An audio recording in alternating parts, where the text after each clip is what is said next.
Seid ihr die Bloods? Nein. Ich bin ehemaliger FIB-Agent, weißt du, jetzt bin ich Privatdetektiv. Wenn du jemand brauchst, der ein bisschen spioniert oder so, verstehst du, dann bin ich verdammt gut, Mann.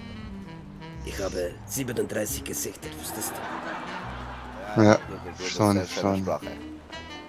Gut zu wissen. Du kannst das alles erzählen, wenn du willst, verstehst du? Kann ich machen. Okay, ciao.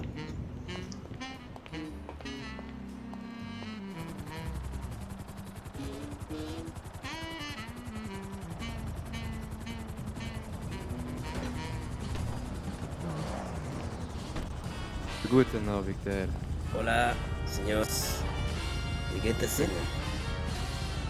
Wer sind Sie denn? Ich bin der Picasso. Ich bin ehemaliger FBI-Agent, aber jetzt bin ich ein Privatdetektiv. Das heißt, ich spioniere ein bisschen in der Stadt rum und falls jemand ein bisschen, du weißt schon, Informationen braucht oder irgendwie, du weißt schon, wenn du nicht sicher bist, ob deine Frau vielleicht zu Hause ist oder doch nicht, verstehst du? Oder ob dein Sohn... Ja, Richtig so.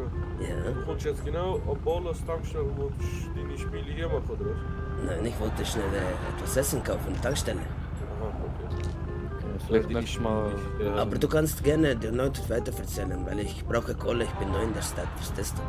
Wie ist deine Nummer? Vielleicht habe ich mal einen Auftrag für dich. Ich habe momentan keine Nummer, aber ich muss noch Abonnement machen bei, wie heißt diese? Swisscom. Swiss, genau, Swiss. Verstehst du? Ich komme frisch von Mexiko, ich muss noch Papiere machen, aber Job habe ich schon klar, Privatdetektiv, verstehst du? Keine. Sehr gut. Okay. Alright. Dann sind Sie. Ja, gut dann.